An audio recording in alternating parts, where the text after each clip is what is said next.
안녕하십니까. 기독교 한국침례회 진리교회를 섬기는 임원주 목사입니다. 이 동영상은 정동수 씨가 쓴 책 칼빈주의 비평을 비판하는 22번째 동영상입니다. 바로 앞의 동영상, 즉 21번째 동영상에서는 정동수 씨의 책 칼빈주의 비평 79쪽에서부터 82쪽, 즉 제3장 서론 부분에 왜곡되거나 잘못된 서술들에 대해서 제가 바로잡는 비평을 했습니다. 정동수 씨가 위키백과에 있는 칼뱅주의라고 하는 그 항목의 내용을 거의 그대로 인용하여 79쪽에서 82쪽의 내용을 서술하였는데, 여기 80, 81, 82쪽의 이 부분을 이렇게 동영상으로 만들어야 될 필요가 있지 않겠느냐라는 생각을 하게 되었습니다. 전적 타락을 설명하는 이 부분, 바로 이 부분이 위키백과의 부분을 그대로 가져온 것입니다. 그 다음에 정동수 씨가 이에 대해 칼빈주의자들은 다음과 같이 부연 설명한다라고 하면서 또 인용한 부분이 있습니다. 이 두 부분을 시작으로 해서 단독설이 예정설에서부터 나오는 것인데 잘못됐다라는 취지로 81쪽을 설명을 하고, 거기에 대한 반동으로 에라스무스가 등장했다, 이런 식으로 설명하고 있습니다. 그래서 전체 내용의 핵심은 협력설, 신인 협력설이라고도 하는 이 사이너지즘과 모노지즘이라고 하는 이 부분을 설명하는 내용에 해당합니다. 그래서 이렇게 썸네일에서처럼 이렇게 신인 협력설과 단독설을 포커스로 했습니다. 자, 80쪽에 전적 타락이라고 하는 위키백과에서 그대로 인용을 한 것입니다. 위키백과가 가지고 있는 신뢰성처럼 기본적인 내용은 맞습니다.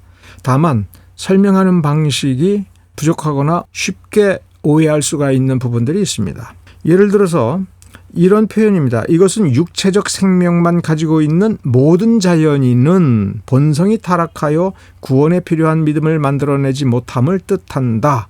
이 문장의 의도라든가 내용을 보면 이건 맞는 얘기입니다. 그러나 표현은 위험합니다. 왜 그러냐면 모든 자연인은 이라는 이 말은 태어나고 이 사회에서 성장한 모든 사람들, 이 땅에 태어났거나 태어날 모든 사람은 그 자체로는 구원과는 거리가 멀다. 이렇게 이해하면 아무 문제가 없습니다. 그런데 이것은 육체적 생명만 가지고 있는 모든 자연인이다라고 할 때는 우리가 무의식적으로 그럼 모든 자연인 가운데에 육체적 생명이 아닌 다른 생명이 있는 사람이 있을 수 있다 라고 하는 것까지도 어렴풋이 존재합니다.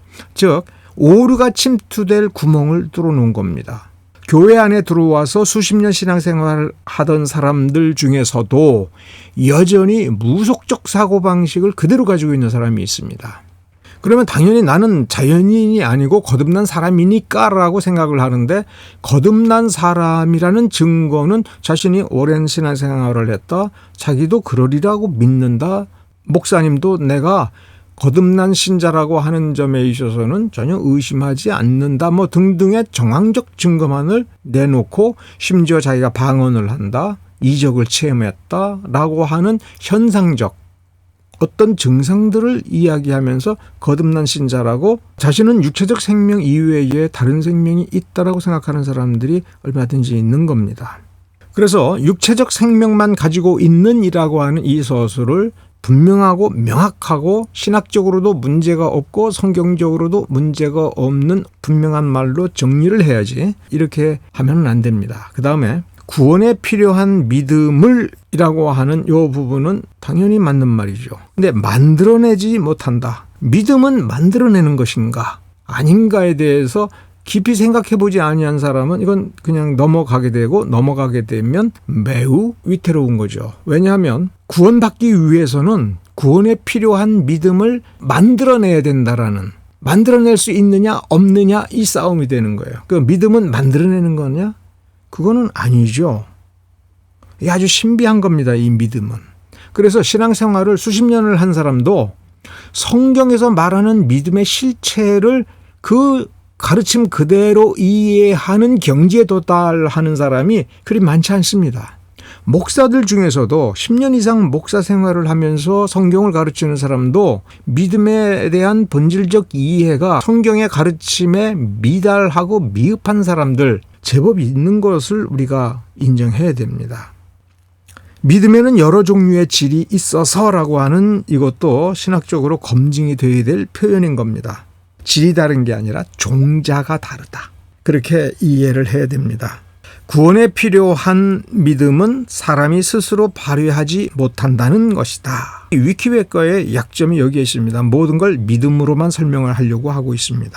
본성이 타락하여라고 했는데 그러면 본성이 타락했기 때문에 참된 믿음, 구원을 받을 수 있도록 해주는 믿음을 만들어내지 못하거나 내놓지 못한다는 것, 이것이 문제다라고 생각할 수가 있는데 믿음만이 아니라 본성을 뒷받침으로 할 수밖에 없는 인간의 존재와 삶과 그의 생각이 얼마나 참된 것인가. 즉, 이 참됨이다라고 할 때는 하나님의 기준이 참된 기준이고 유일하고 절대적인 기준이고 하나님의 기준에 의하여 지옥이냐 천국이냐 운명이 결정된다. 이렇게 생각할 수도 있을 뿐만 아니라 더 중요한 것은 창세기 1장, 2장, 3장에 제시된 하나님의 통치 원리 그리고 인간을 창조한 그 모습에 부합하는 삶과 행실 전체 그리고 사고방식 전체 가치관 전체 이 모든 것들이 하나님 앞에 선한 것인가 그리고 인간 본성을 구성하고 있는 지정의 생각하고 판단하고 결정하고 행동하는 것 이 모든 것 심지어 감정, 감각 외부의 정보를 파악하는 감각기관 이 모든 정보 처리가 왜곡되어서 무엇 하나 똑바로 할 수 있는 게 없다라고 하는 것이 본성의 타락이고 인간에게서부터 나오는 모든 것이 잘못되었다라고 서술을 해야 전적 타락에 충실한 내용이 되는데 그런데 본성이 타락하여 구원에 필요한 믿음을 만들어내지 못하기 때문에 지옥 간다 이렇게 설명을 하면 본성의 타락이 이야기하고 있는 구원에 필요한 내용들 전체를 믿음이라고 하는 것 하나로 축소시켜서 왜곡되게 판단하도록 만드는 거예요. 그래서 우리가 신학을 오해하고 신앙생활을 오해하게 만드는 정의입니다. 근데 이 갈뱅주의에서 전적 타락을 이렇게 설명을 한단 말이에요. 그러면 이게 왜 맞는 것처럼 들리냐 하면 갈뱅주의 얘기하면 알미니안주의와의 충돌을 생각을 하고 거기에서 또 칼빈주의의 특징적 요소가 참된 믿음이다라고 하는 것이니까 여기에 착안해서 그럴듯하게 설명이 보이도록 서술을 하고 정리한 거예요. 이런 부분을 놓치기가 쉽다 하는 겁니다. 그래서 이 주장을 전적 무능력이라고 한다라고 할 때 인간 본성 전체의 무능력을 얘기해야 돼요. 왜? 본성이 타락했기 때문에.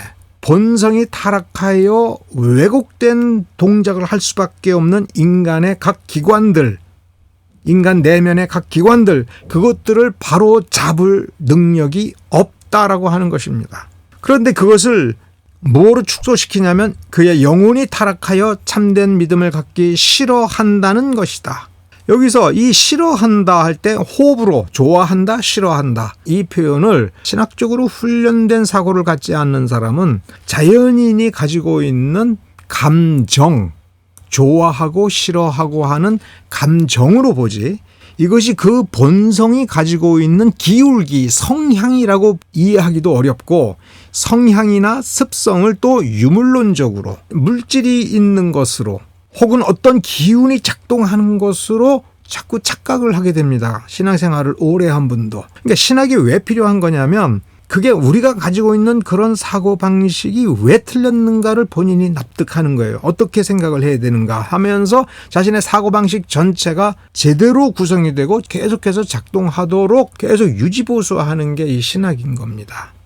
여기 요한복음 6장 44절에 나를 보내신 아버지께서 이끌지 아니하시면 아무도 내게 올 수 없으며 라는 말씀으로 미루어 보건대 하나님이 참 믿음을 주시기 전에는 아무도 예수 그리스도를 진실되게 믿지 못한다. 이 말씀도 물론 예수 그리스도로 말미암아 하나님께로 인도할 때에 믿음이 굉장히 중요한 단초를 제공하고 통로를 제공해 주는 것은 사실이기 때문에 당위성이 있습니다만은 이 본문에서 말하는 것은 믿음은 굉장히 중요한 역할을 하지만 그게 전부가 아니다라고 하는 겁니다. 틀린 거는 아닌데 이렇게 이해하는 것은 너무 부족하고 잘못될 가능성이 너무 큰 진술이다.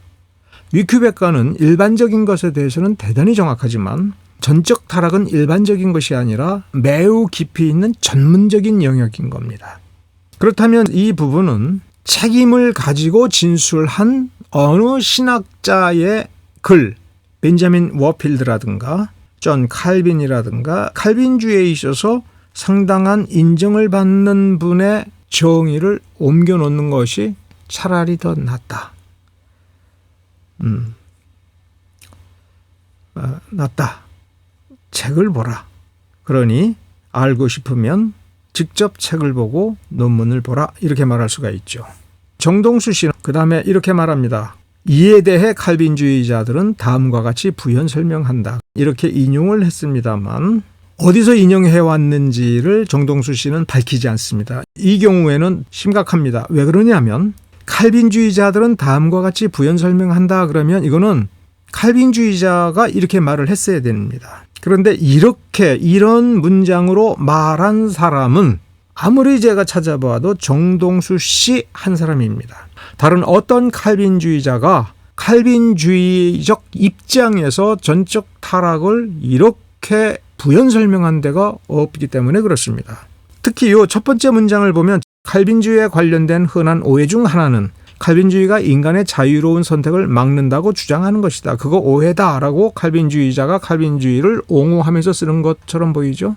그런데 그러나라고 하니까 이건 역시 칼빈주의자가 부연 설명, 변명하면서 추가적으로 덧붙인 말인 것처럼 보이죠. 자연인은 하나님을 싫어하는 심성 때문에 자신의 자유로운 선택권을 가지고 하나님을 사랑하지 않기로 선택한다고 말한다. 이런 일은 하나님이 그 사람의 심성을 바꾸어 주실 때까지 지속된다. 칼빈주의를 아는 사람이라면 이런 식의 표현을 하려고 하지를 않을 겁니다. 하나님을 사랑하지 않는 건 선택사항이 아닙니다. 원래 본성입니다. 그리고 자유로운 선택권을 가지고 있다 라고 하는 이 부분에서 사람의 의지는 자유롭다는 말과 선택권을 가지고 있다는 말은 신학적으로 굉장히 다른 말입니다. 칼빈주의는 사람은 죄 중에 잉태되고 죄 중에 태어난다. 그러면 그의 의지가 자유롭더라도 그 자유로운 의지는 죄로 물들었고 죄를 벗어날 수가 없고 결국 죄악된 선택이라고 하는 결과를 벗어나지 못한다. 이게 칼빈주의 입장이고, 그러면 반대 입장은 사람은 선하게 태어난다. 그래서 그 선하다고 하는 건 그의 의지도 선하고 선한 선택을 할 수가 있다. 하나님 보시기에 선한 선택을 인간 스스로가 할 수가 있다. 안 하니까 죄다. 이렇게 설명하는 이런 입장이었어요. 그 다음에 요 둘의 중립으로서 사람은 중립 상태로 태어난다. 어린 것이 뭘 아냐. 핏덩어리가 뭘 아냐. 세상에 태어나서 말도 하지도 못하고 사고 기능이 아주 미약한 갓난아이가 뭘 생각하고 뭘 선택하느냐. 책임을 물으려면 사고력이 있고 선택권이 주어졌을 때에 그가 무슨 선택을 하느냐에 대해서만 심판하라 라고 하는 일종의 따블라로사, 사람은 백지 상태로 태어난다라고 하는 것에 유사한 버전이 이 신학 안에 들어오게 됩니다. 그래서 오류를 낳을 수 있는 이러한 진술은 훈련된 칼빈주의자라면 피했을 진술입니다. 이것을 마치 진짜 칼빈주의자가 말한 것처럼 이렇게 인용을 해놓고는 인용 문단이 분명함에도 불구하고 어디서 가져왔는지를 표시해 놓고 있지 않습니다. 그러니까 이것은 정동수 씨의 이해입니다. 정동수 씨가 철저한 칼빈주의자에 대한 반감을 가지고 나름 칼빈주의를 안다라고 하면서 이런 식으로 정리를 했다. 이렇게 판단할 수밖에 없죠. 그 다음 문장을 보시면 정동수 씨가 정리한 겁니다. 사람이 복음을 듣고 죄를 회개하고 예수 그리스도를 믿음으로 다시 태어나서 구원받는 것이 아니라 사람이서부터 구원받는 것이라고 하는 것은 매우 복음적 원리다라고 하는 전제를 하고 그런 암시를 주는 겁니다. 먼저 하나님이 구원하기로 예정하신 사람을 그의 의지와 상관없이 다시 태어나게 하고, 여기서 그의 의지와 상관없이라고 하는 부분이 참 거슬리는 문구를 집어넣은 겁니다. 예정하신 사람을 다시 태어나게 하고 라고 해도 크게 문제가 되지 않는데 그의 의지와 상관없이, 즉 정동수 씨 마음에 걸리는 거를 여기다가 싹 집어넣은 겁니다.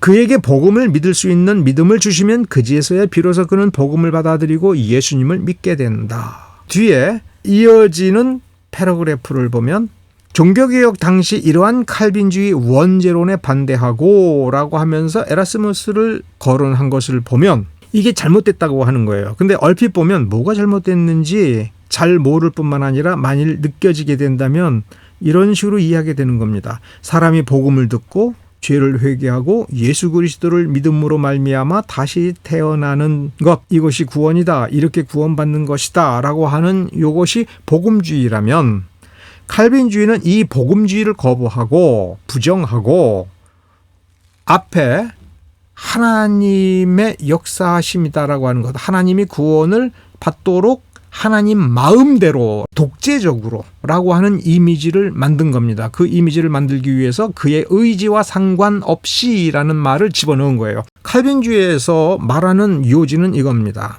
그 의지가 정상적으로 작동하기 위해서는 그가 스스로 무엇을 할 수 있기 이전에 그를 고쳐줘야 되는 겁니다. 예를 들어서 죽은 사람이 여기 있어요. 방금 죽었습니다. 완전히 숨이 끊어지고 심장이 멈췄습니다. 근데 그가 무엇을 하려면 불가능하지요. 죽었는데. 그러면 이 사람을 일단 숨이 돌아오고 심장이 돌아오고 그의 의식이 돌아와야 돼요. 의식이 돌아와야 그가 의지를 발휘하여 몸을 움직이거나 뭘 할 수가 있죠. 그러면 의사가 그를 기적적으로 살려냈습니다. 그러면 여기서 다른 사람이 와서 이렇게 따지는 겁니다. 당신은 의사로서 왜 이 죽은 사람에게 무엇을 원하는지 의지와는 상관없이 당신 마음대로 살립니까? 이렇게 묻는 거하고 똑같은 거예요.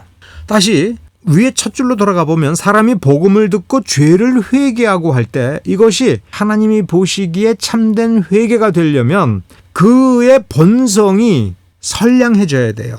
선량한 무엇인가가 있어야 됩니다.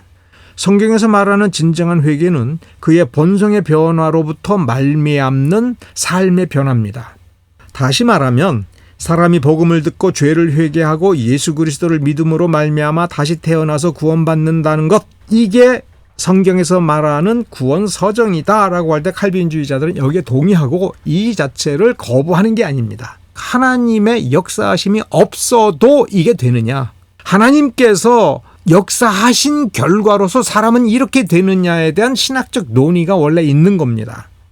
하나님의 역사하심이 없어도 사람이 스스로 판단하여 복음을 듣고 이해하고 판단하여 죄를 고백하고 회개하고 예수를 믿고 거듭난다. 이렇게 될 수 있다라고 한 것이 펠라기우스예요. 뭘 거부한 겁니까? 하나님의 존재와 역사하심, 예수 그리스도의 십자가 보혈, 그 죽으심의 공로, 그 공로를 우리에게 적용해 주시는 성령의 역사를 거부한 겁니다.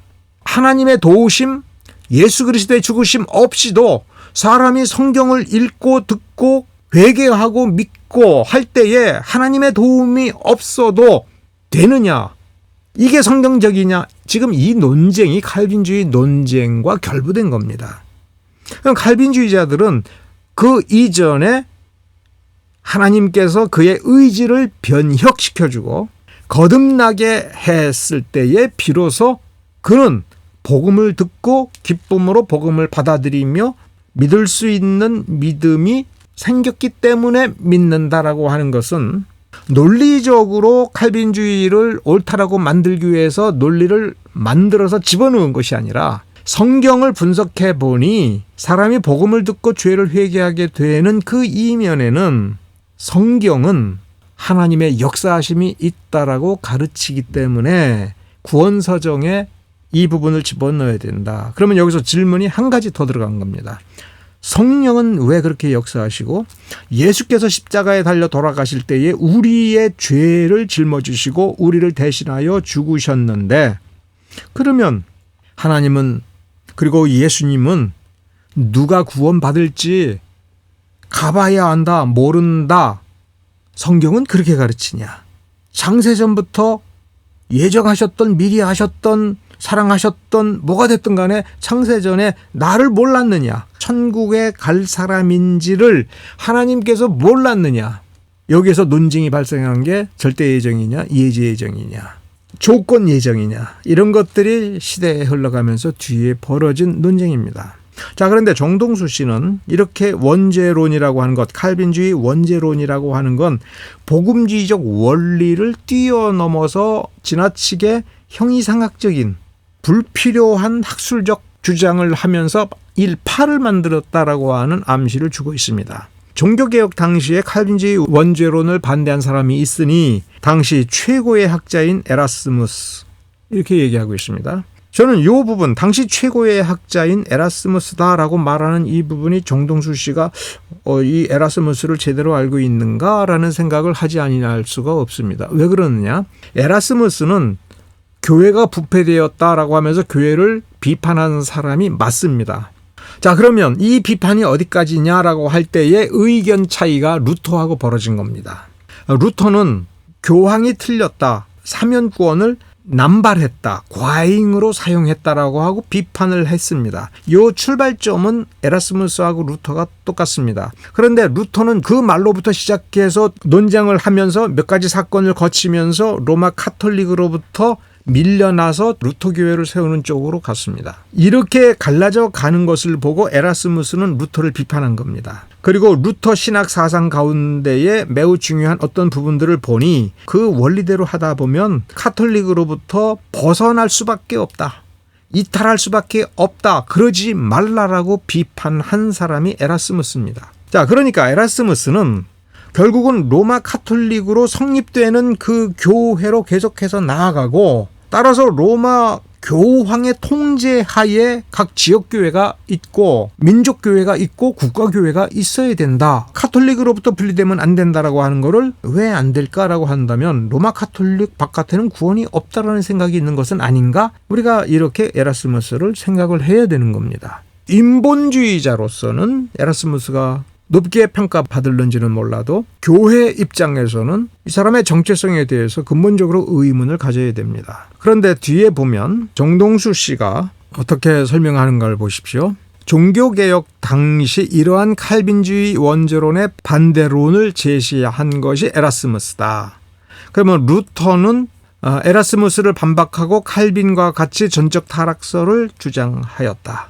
여기까지 놓고 보면 아주 묘한 진술입니다. 루터 역시 칼빈주의자인 거죠.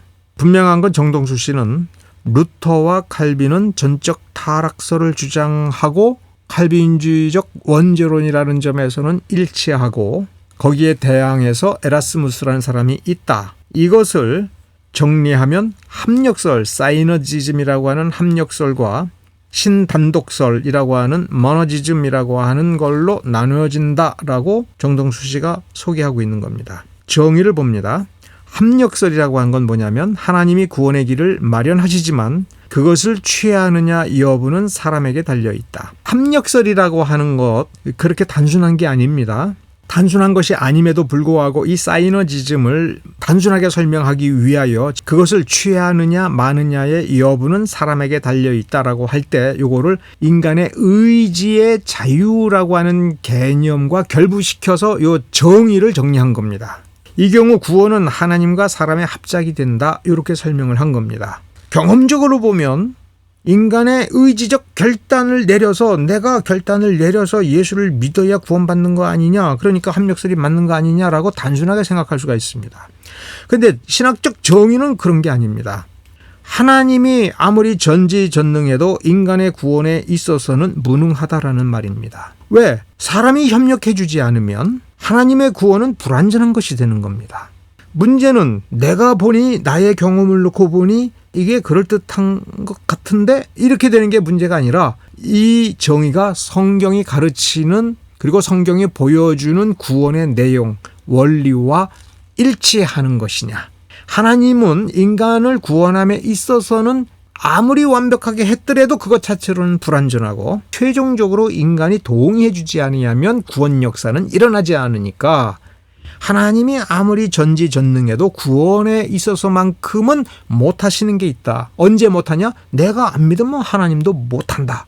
따라서 이 경우 하나님은 나의 불신앙을 돌파할 능력이 없으시다. 즉 하나님은 무능력하시다. 여기까지 내포할 수 있는 이론이 합력설인 겁니다. 단독설이라고 하는 건 뭐냐면 하나님이 구원의 길을 마련하실 뿐만 아니라 사람이 그것을 취할 수 있도록 다해 주셔야만 사람의 구원이 가능하다. 여기서 하나님이 다해 주셔야만, 사람이 그것을 취할 수 있도록 하나님이 다해 주셔야만이라고 굳이 일부러 이렇게 단독설을 정의했다라고 하는 건 좀 부정적인 이미지를 부각시키려고 한 것이죠. 사람은 할 거 없네. 바로 이렇게 결론을 내려버리기 쉽도록 이렇게 문구를 정리한 겁니다. 구원에 있어서 사람은 자기 할 일 다 해야 됩니다. 복음을 들어야 되고요. 잘 들어야 되고요. 회개해야 되고요. 믿어야 되고요. 설교 말씀 잘 듣고 하나님의 말씀이 요구하는 대로 실천을 해야 됩니다. 다 해야 됩니다. 그런데 이것이 사람이 구원을 얻기 위한 필요 충분 조건이냐? 아니라는 겁니다. 양과 염소의 비유 그 맥락에서 염소로 분류된 그런 인간들이 뭐라고 울부짖습니까? 우리가 언제 주님을 거절했습니까? 우리는 주의 이름으로 이적을 일으켰습니다. 우리는 주의 이름으로 살았습니다. 이렇게 행했습니다. 하나님께 영광을 돌려드렸습니다. 이렇게 증거가 있습니다. 이런 식으로 말을 하지 않습니까? 그런데 주님께서는 나는 너희를 모른다라고 하셨습니다. 단독설과 협력설에 대한 내용을 진중하게 생각을 해봐야 되는 겁니다. 사람이 다 했으나 그것으로는 구원을 얻을 만한 필요 충분 조건은 절대로 아니다. 그럼 하나님은 무엇을 하시느냐라고 하는 이 부분을 넣어놓고 성경 전체가 뭐라고 가르치느냐, 인간의 구원을 최종적으로 누구의 공으로 세우느냐 할 때 하나님의 공이다. 이것이 성경의 가르침이면 단독설이라고 하는 것을 이렇게 정의할 수가 없죠. 이렇게 정의해서도 안 되고요. 이 경우에 구원은 전적으로 하나님께만 달려있다 할 때 이 만자라고 하는 것을 넣은 것이 취지가 뭐냐라고 하는 것을 물어야 된다는 겁니다. 자, 하나님이 다 해주셨다. 하나님께만 달려있다. 자, 여기서 구원이라고 하는 이 말을 구원의 최종적 완성이라고 한다면 칼빈주의는 칭의에서 의롭게 만들어준다. 실질적 의의로 나아가게 한다. 라고 하는 부분과 더불어 하나 더 그 의의에 부합하는 존재로서 완성되는 성화의 과정이 있다. 이거를 다 종합하면 하나님께만 달려있다. 이렇게 말할 수가 없는 거죠. 그런데 그렇게 흑백 논리처럼 구분하여 설명한 것이 정동수 씨입니다. 여기에 각주가 달려있는데 예수님을 믿어서 구원받는다는 심히 단순한 성경의 진리를 보통 사람들이 이해하기 어렵도록 복잡하게 만들어서 자신들의 철학을 세우려는 칼빈주의자들이 창안해낸 용어들이다. 용어 자체를 보면 협력설, 단독설 등은 성경에 없는 것을 사람들이 맞는 것처럼 보이죠. 전문 용어라는 게 원래 그렇습니다. 그런데 여기 성경의 진리를, 심히 단순한 성경의 진리를 보통 사람들이 이해하기 어렵도록 복잡하게 만들었다라고 하는 이 부분은 우리가 어떻게 이해를 해야 되냐면 단순한 성경의 진리를 보통 사람들은 알아듣지를 못합니다.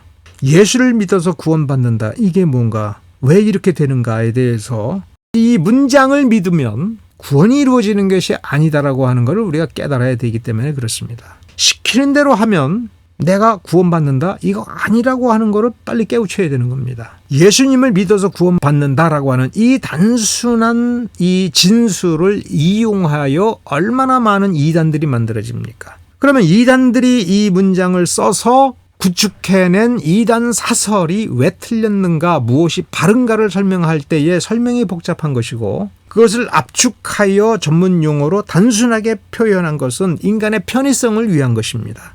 성경의 진리는 단순 명쾌합니다.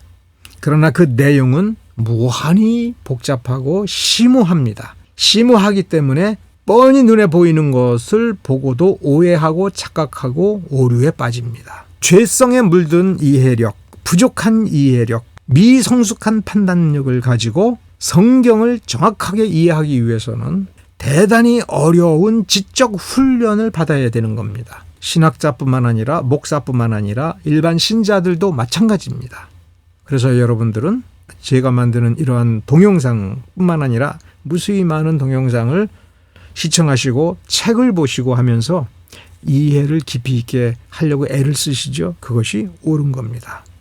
그런데 지금 정동수 씨는 여전히 왜 신학이 존재하게 되는지, 이단들이 무엇인지, 단순 명쾌한 진술 때문에 이단들이 단순 명쾌한 진술에 만족하여 이단에 빠지는 경우들, 그 위험이 어떤 것인지, 얼마나 치명적인 것인지를 지금 간과하고 다른 사람들에게 간과하라고 요구하고 있는 것입니다. 자, 이 부분에 보면 에라스무스의 주장은 합력설에 해당하며 루터나 칼빈의 주장은 단독설에 해당한다. 여기 보면 마치 잘 알고 있는 것처럼 얘기하고 있어요. 합력설과 단독설 논쟁은 기독교 초창기에 이미 있었고 다 이게 떼지난 논쟁이라 이거죠. 그중에 잘 알려진 것이 5세기에 있었던 펠라기우스와 어거스틴의 논쟁이다. 합력설과 단독설로 설명을 하려고 하는데요. 좀 더 정확하게 얘기하면 펠라기우스는 합력설이 아닙니다. 합력은 하나님과 사람이 합한다고 되어 있죠. 펠라기우스는 하나님 필요 없다는 식으로 얘기한 겁니다. 어거스틴은 사람은 은혜 받아야 된다 이렇게 얘기했습니다. 즉 펠라기우스와 어거스틴의 논쟁은 합력설이냐 단독설이냐의 논쟁이 아니라 사람은 스스로 구원을 얻을 수 있느냐 이것과 은혜로만 구원받는다라고 하는 은혜론 논쟁입니다. 카르타고 회의에서 가톨릭 교회는 어거스틴의 편을 들어 펠라기우스 사상을 정죄했다. 이게 편을 들다니요. 종교회의는 항상 무엇이 옳은가에 대해서 판단을 하는 겁니다. 그러면 가톨릭 교회가 어거스틴의 편을 들고 펠라기우스 사상을 정죄하였는지 안 하였는지는 당시 회의록에 그리고 당시 결의문의 그 문장들을 파악을 해야 됩니다. 그것을 분석을 해보면 펠라기우스를 왜 정죄하였는지에 대한 내용이 나옵니다. 정동수 씨는 그런 내용을 하나도 고려하지 않고 지금 이렇게 합력설과 단독설이라고 하는 17세기 이후로 벌어진 논쟁을 의거하여 5세기를 설명하려고 하는 겁니다. 그러면서 17세기에 아르미니우스가 등장하여 합력설을 주장하였고, 미안하지만 아르미니우스도 사실은 합력설에 가까운 사람이 아니고 펠라기우스에 거의 가까운 사람입니다. 거의 펠라기우스적으로. 왜냐하면 펠라기우스 사상 가운데 이단적 사상인 것이 너무나도 확실한 부분을 빼야 되니까.